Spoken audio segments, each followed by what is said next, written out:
अस्सलामुअलैकुम। कैसे हैं आप सब? उम्मीद है सब ठीक ठाक होंगे, खैर खैरियत से होंगे। अल्हम्दुलिल्लाह मैं भी बिल्कुल ठीक। और जैसे जैसे रमज़ान का महीना गुजर रहा है ना, वैसे वैसे हमारी जो है ना किचन का सामान जो है वो ख़त्म हो रहा है और अभी जो है ना ग्रॉसरी करने वाली है। और यकीन करें अभी मुझे ना वेट है कि किस दिन पेमेंट आएगी, कि कब सैलरी आएगी और हम जो है ना नया सामान लेके आएंगे और दोबारा से मैं नई नई डिशेस बनाऊंगी। क्योंकि जिस दिन से रोज़े आए हुए हैं मेरा व्लॉग भी सिर्फ इफ्तारी का ही आ रहा है, बाकी तो डे टाइम का तो पता ही नहीं चलता कि कहाँ गया दिन।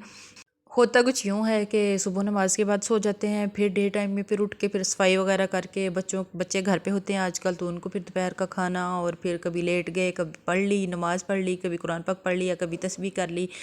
और उसके बाद फिर टाइम पे ही ना शुरू हो जाती है अफ्तारी की रूटीन। तो फिर वही टाइम जो है ना वो एक होता है कि चलो अभी ये शुरू किया है काम तो यही कर लेते हैं।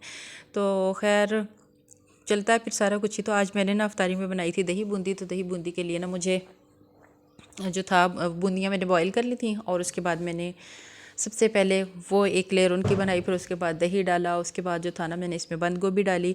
आज मैंने आलू जो थे ना वो उबले हुए काट के नहीं डाले थे, सिर्फ जो थे ना यही चीज़ें मुझे डालनी थी। लेकिन फिर मुझे ना कुछ लग रहा था कि नहीं, डिश जो है ना कुछ खाली खाली सा है, हमें पता नहीं वो वाला फ्लेवर, इसका टेस्ट जो है वो हमें अच्छा लगे या ना लगे ना। तो फिर इसलिए ना मैंने इसमें दोबारा से बाकी सारी चीज़ें, प्याज भी कट करके डाल लिए और टमाटर भी बारीक बारीक काट के डाल लिए थे, और सब्ज़ मिर्ची भी डाल ली, और एक तय चटनी वाले दही की, धनिया पुदीना जो ग्राइंड करके मिक्स करके वो वाली, और एक सादा दही की, और बीच में चाट मसाला, और इस तरह जो था ना फिर थोड़ी थोड़ी इमली भी डाल दी, ताकि जब वो बीच में मिक्स होगी बाद में जब हम लोग खाएंगे तो वो जो है ना उसका भी टेस्ट आए। और वाकई जो था ना बहुत ही मज़े की लग रही थी, क्योंकि दही भी अगर अच्छा हो ना तो फिर उसकी चीज़ भी अच्छी बनती है, डिश उससे जो भी बनाए।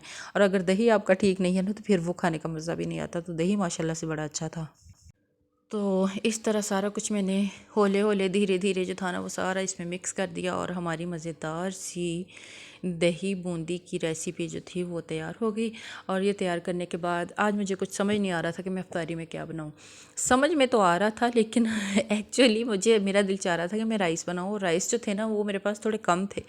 तो इसलिए फिर मैंने कहा अब चावल भी नहीं बना सकती, तो चलें फिर जो घर में फ़िलहाल मौजूद है उसी से गुजारा करते हैं। तो यहाँ पे ना ये फिर मेरे पास दो ही फ्रूट थे, अमरूद और सेब। तो फिर मैंने उनको बारीक बारीक काट के उनमें भी चाट मसाला डाला, आधा चम्मच जो था वो चीनी का डाला, और 2 चम्मच जो थे वो दही के डाल के इसको मिक्स कर लिया, ताकि ये जो था ना बिल्कुल ड्राई ड्राई जो है ना वो फ्रूट्स ना लगें। तो थोड़ा दही होगा तो उसके साथ थोड़ा लिक्विडी हो जाएगा, तो फिर वो जो है ना वो खाने में टेस्ट उसका बहुत अच्छा लगता है। तो क्योंकि क्रीम जो थी वो भी ख़त्म थी, अभी मायनेज़ जो है वो भी तकरीबन ख़त्म ही है। तो अब सारा सामान जो है ना अब लेके आएंगे इंशाल्लाह ताला। तो खैर जी, ये भी हमारी सादा सादा सिंपल सिंपल 2 फ्रूट्स वाली चाट जो थी ये भी तैयार हो गई। और उसके बाद ये लोबिया की चाट थी, ये इनके बाबा ने बनाई थी। ये इनके ज़िम्मे काम था कि ये लोबिया की चाट जो है ना ये आपने बनानी है। और ये बेचारा बर्तन छोटा था, जब इतनी दूर से इसको तो वो कैमरा जो था वो सही से इसको कैप्चर ही नहीं कर रहा था, तो फिर मैंने इसको कोशिश की कि नज़दीक करके दिखाऊं। तो ये जो थी ना ये भी बड़ी मज़े की थी। उसके बाद आज पकौड़े नहीं मैंने बनाए थे, तो वो मैंने सिंपल सिंपल जो था ना वो बच्चों के लिए ये चिप्स फ्राई कर लिए थे। ये वाले चिप्स जो है ना ये बच्चे बहुत शौक से खाते हैं। इन्हें फ्रेंच फ्राइज़ की सूरत में बना दो या इस तरह गोल कटिंग करके बना दो, तो बच्चों को ये भी हमेशा अच्छे ही लगते हैं। और वो जो टाइम होता है ना असर से लेके मगरिब तक, ऐसा दौड़ा दौड़ी का टाइम होता है, पता ही नहीं चल रहा होता कि वो जो है ना इतनी तेज़ी से क्यों गुजरा है। क्योंकि एक तरफ 1 घंटे का तकरीबन टाइम होता है उस वक्त ना असर और मगरिब के दरमियान। तो उस 1 घंटे में हमें होता है कि इफ्तारी के काम भी निपटा लें, फिर बीच में नमाज का टाइम भी आ जाता है, बीच में बच्चे आ रहे हैं, कभी किचन में कभी कोई पूछ रहा है आज क्या बन रहा है, आज क्या हो रहा है। मतलब वो इफ्तारी की जो एक रौनक है ना वो माशाल्लाह से वो है ही है फिर, और उसी रौनक में फिर हमें टाइम का पता ही नहीं चलता। तो यहाँ पे जो था ना ये चिप्स भी साथ साथ बच्चों के तैयार हो गए थे। और अब इसके बाद किस चीज़ की बारी थी, चिप्स बन रहे हैं, फ्रूट चाट बन गई थी, दही बूंदी बन गई थी। हाँ बस इसके बाद फिर मैंने बस शिकंजी बनाई थी, और शिकंजी बना के साथ खजूरें वगैरह धो के वो रख लीं। और बस ये फिर आज का हमारा इफ्तारी का मेन्यू था।